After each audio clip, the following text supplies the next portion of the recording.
Okay guys, सो आज हमारा topic 1 है मेमोरी, जो कि JOIT HPSSC के अकॉर्डिंग सबसे इम्पोर्टेंट टॉपिक है। तो आज हम पढ़ेंगे पहले कि व्हाट इज़ कंप्यूटर मेमोरी और उसके कितने टाइप होते हैं और उसके बारे में सब कुछ।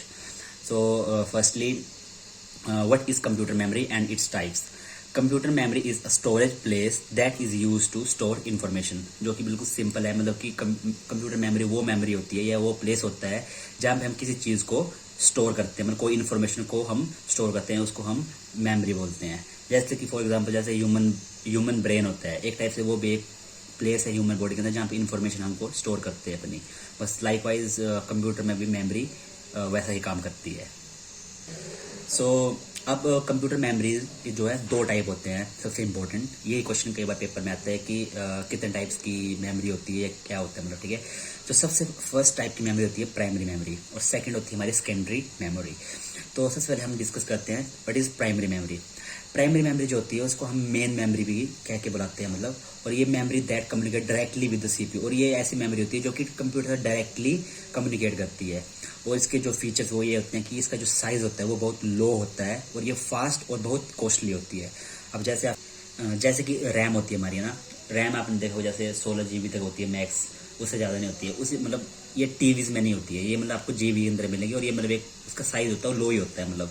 और ये बहुत फास्ट होती है, इसकी जो प्रोसेसिंग होगी काफ़ी ज़्यादा फास्ट होगी, और ये काफ़ी महंगी होती है। ये अगर आप 16 GB की एक रैम लेते हो तो आपको काफ़ी एक्सपेंसिव पड़ती है as according to hard disk. तो अब जैसे प्राइमरी मेमोरी हमारी, इसके 2 होते हैं, एक होता है रैम और एक होता है रोम। इनको हम आगे डिस्कस करते हैं। अब हम अगला डिस्कस करते हैं सेकेंडरी मेमोरी के बारे में। जो सेकेंडरी मेमोरी होती है हमारी, which is also known as auxiliary memory. अब ऑक्सिलरी का मतलब होता है सहायक, जो कि मतलब हमें सपोर्ट करती है, मतलब जो हमारे प्राइमरी मेमोरी को सपोर्ट करती है। अब memory that's provide backup storage, जो हमें एक बैकअप प्रोवाइड करती है। अब सेकेंडरी मेमोरी के कुछ एग्जांपल्स हैं, जैसे कि pen drive, HDD, FDD, DVD, CD and BD। अब हम इनको एक एक करके देख लेते हैं। पेन ड्राइव आपको पता है कि मतलब आजकल के टाइम में सबसे जो मोस्टली यूज्ड होने वाली जो हमारी सेकेंडरी मेमोरी वो पेन ड्राइव होते हैं, क्योंकि ये तो बहुत छोटे साइज़ में होता है और ये पोर्टेबल होता है। आप एक जगह से दूसरी जगह आराम से इसको अपने पॉकेट में डाल के लेके जा सकते हो।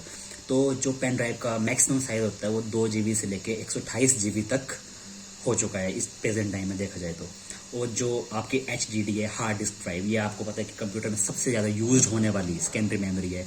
इसका आपको पता है कि सेवरल TVs तक ये बहुत ज़्यादा मतलब साइज तक ये हमें मिल जाती है मार्केट में अवेलेबल। और इससे HDD के पहले हम यूज़ करते थे FTD होते फ्लॉपी डिस्क ड्राइव, जो कि हमें 2 वेरिएंट में मिलती थी। जैसे एक होता था आपका जिसका डायमीटर 3.5 इंचेस होता था, और एक होता था 5.25 इंचेस का।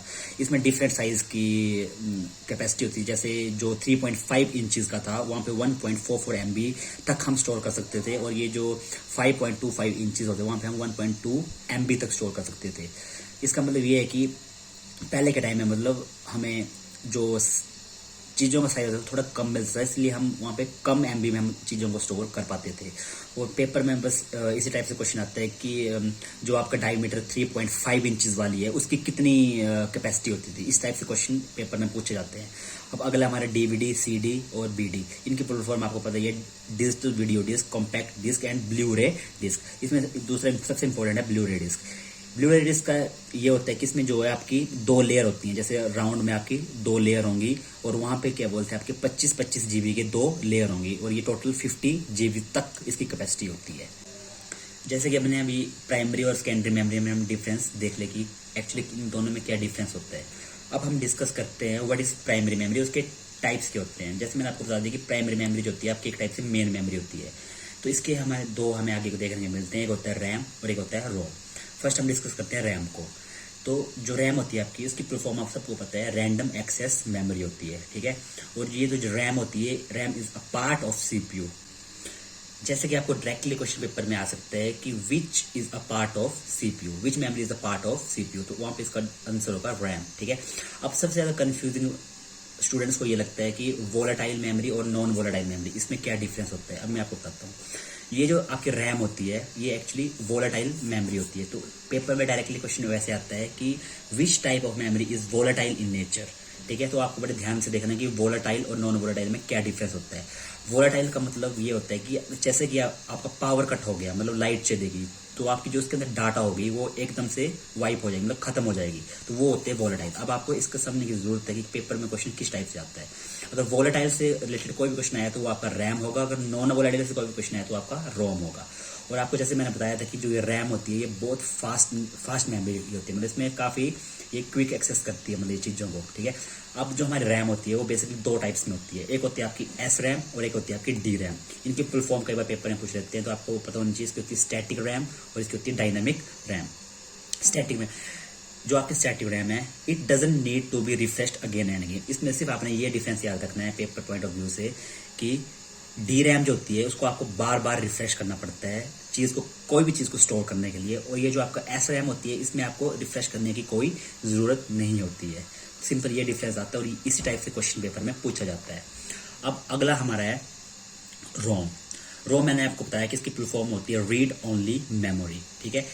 ओनली रीड कांट राइट, मतलब इसमें ऐसा होता है कि जो प्रोग्रामर होगा आपका, जिसने कंप्यूटर बनाया होगा, उसने कुछ सेट ऑफ इंस्ट्रक्शंस कोड जो होंगे वो लिख दिए होंगे पहले से, जिसको आप बाद में चेंज नहीं कर सकते। सिर्फ आपने ये याद रखना है कि रोम में आप किसी भी चीज़, किसी भी कोड, किसी भी प्रोग्राम को चेंज नहीं कर सकते। Data is permanent. इसमें क्या होती है, आपकी डाटा जो होती है परमानेंट होती है, और इसमें रैम में आपकी डाटा जो होती है वो टेम्परेरी होती है, परमानेंट नहीं होती है। और ये नॉन वोलेटाइल होती है। अगर लाइट के बिना भी डाटा स्टोर रहेगा, अगर फॉर एग्जाम्पल आपकी जैसे आपने कोई आपको प्रोग्राम चला रहे हो और जैसे लाइट चलेगी, कुछ हो गया तो आपका प्रोग्राम बंद हो जाता है, कंप्यूटर बंद हो जाता है। लेकिन जो उसके डाटा होगी, जो उसने लिखी होगी, वो वैसे की वैसे रहेगी, वो कभी भी चेंज या कभी भी खत्म नहीं होगी। तो इसका बस ये आप याद रखना इंपॉर्टेंट इसका फैक्ट ये है कि ROM is a set of instruction जो कि एक प्रोग्रामर ने लिखे होते हैं। अब मैं आपको इसके 3 टाइप बताता हूँ जो कि पेपर में पूछे जाते हैं। फर्स्ट है आपका P ROM, E P ROM, E P ROM. इनके बारे में एक एक चीज सब याद रखना आप। जो पी रोम होती है आपकी, data is written single time, मतलब जो भी जैसे कि रोम होती है आपकी, वैसे ही आपकी पी रोम होती है कि डाटा को आप सिर्फ एक बार लिख सकते हैं, उसको चेंज नहीं कर सकते। फिर आता है आपका अगला E P ROM. Data can be erased through UV rays. अब डायरेक्ट आपको क्वेश्चन पेपर में आता है कि जो आपका ईपी रोम है उसमें आप डाटा को अगर आपने मिटाना होगा, अगर आपने नई डाटा ऐड करनी होगी, तो आप किस चीज की मदद से ईपी रोम में डाटा इरेज कर सकते हो। तो आप यूवी रेज की मदद से आप डाटा को इरेज कर सकते हो, ठीक है। अब अगला है आपका ईईपी रोम। इसका होता है आपका electrical erasable programmer read only memory, ठीक है। Data can be erase through electric charge. अगर आप ऐसी कौन सी रोम है जिसको हम इलेक्ट्रिक चार्ज की मदद से इरेज करते हैं तो वो होगी ईईपी रोम, और यूवी रेज से जिसको हम इरेज करते हैं वो होगी आपकी पी रोम, ईपी रोम, सॉरी। अब ये चार्ट है जिससे कि आप मतलब इजिली मेमोराइज कर सकते हैं चीजों को, कैसे क्या चलता है। जैसे मैंने आपको बताया कि मेमोरी जो होगी आपकी वो 2 टाइप्स में होगी, प्राइमरी मेमोरी और सेकेंडरी मेमोरी, मतलब मेन मेमोरी और ऑक्सिलरी मेमोरी, ठीक है। पहले हम प्राइमरी मेमोरी के पार्ट देखते हैं, रैम और रोम। रैम आपको मैंने बताया कि 2 टाइप्स में होगी, एक होगी आपकी एस रैम, एक होगी आपकी डी रैम। और जैसे कि रोम आपको मैंने बताया P ROM programmable read only memory, E P ROM electrical programmable read only memory, electrical erasable programming read only memory. ये आपके 3 होती है। ये मतलब आपके सिर्फ ये आपकी प्राइमरी मेमोरी के पार्ट्स होते हैं। इनको आपने अच्छे से एक बार फिर से वीडियो को पीछे करके देख लेना कि कौन सी चीज़ क्या होती है, ठीक है। अब है अगला आपका सेकेंडरी मेमोरी। सेकेंडरी मेमोरी जैसे मैंने आपको बताया कि ऑक्सिलरी मेमोरी होती है। ये मतलब कंप्यूटर के हमारे जो एज बैकअप हमें प्रोवाइड करती है और हमें हमारी मेमोरी को बढ़ाने में मदद करती है। तो जैसे इसका सबसे फर्स्ट है pen drive, hard disk drive, CD, DVD, floppy disk, blu ray disc etcetera. इस टाइप से हमारी ये सेकेंडरी मेमोरी होती है। अब आगे हम कुछ इंपॉर्टेंट क्वेश्चन डिस्कस करते हैं जो कि एचपीएससी JOIT 817 और 939 के पोस्ट कोड में हमें देखने को मिले थे। बाकी PDF अगर आपको चाहिए होगा तो मेरे को कमेंट करके बता सकते हैं, मैं आपको अपने इंस्टाग्राम हैंडल से सेंड कर सकता हूँ।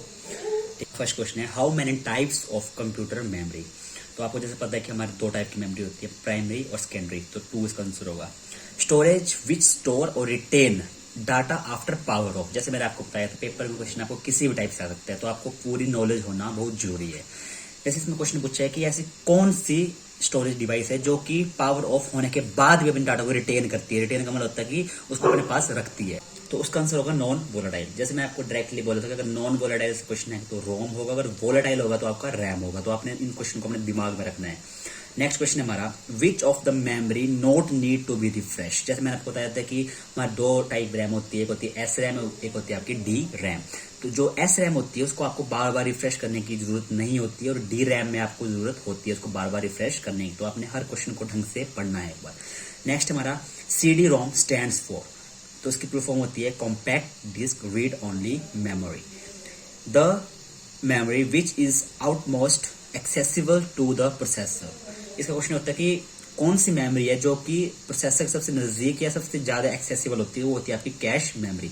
और आपने एक बात हमेशा याद रखनी, जो कैश मेमोरी होती है आपकी, ये सीपीयू के सबसे नियरेस्ट मेमोरी होती है। तो पेपर में कई बार क्वेश्चन ऐसे भी आता है कि which is the nearest memory to the CPU, तो आपने याद रखना कैश मेमोरी से। The program which are as permanent as hardware and store in RAM is known as, कि जो कौन सा प्रोग्राम है जो कि परमानेंट एज अ हार्डवेयर की तरह वो स्टोर होता है रोम के अंदर, तो हम उसको क्या बोलते हैं, फर्मवेयर बोलते हैं। जैसे आपको बोलते हैं सॉफ्टवेयर, हार्डवेयर एंड फर्मवेयर, आपके तीन टाइप के होते हैं। फर्मवेयर वो होते हैं जिसमें आपको परमानेंट प्रोग्राम को स्टोर करके रखते हैं। तो नेक्स्ट क्वेश्चन हमारा, व्हाट इज वर्चुअल मेमोरी। ये शायद 817 में या 939 में देखने को मिला था क्वेश्चन कि वर्चुअल मेमोरी क्या होती है। तो virtual memory an extremely large secondary memory, जो कि हमारी सेकेंडरी मेमोरी होती है, मतलब उसका एक लार्जर वर्जन होता है virtual memory. Which memory unit has lowest access time. Lowest access time का मतलब ये होता है कि जो बहुत ज्यादा फास्ट होती है, तो वो होती है रजिस्टर। कैश मेमोरी से भी ज्यादा फास्ट आपकी रजिस्टर को बोलते हैं, और ये सबसे ज्यादा फास्ट होती है। सो गाइज आज के लिए बस इतना ही। अगर आपको और ज़्यादा क्वेश्चन चाहिए मेमोरी के ऊपर, तो आप मेरे इंस्टाग्राम पे मैसेज कर सकते हैं या कमेंट कर सकते हैं, मैं आपको ये क्वेश्चन जरूर प्रोवाइड कर दूंगा। Thanks for watching.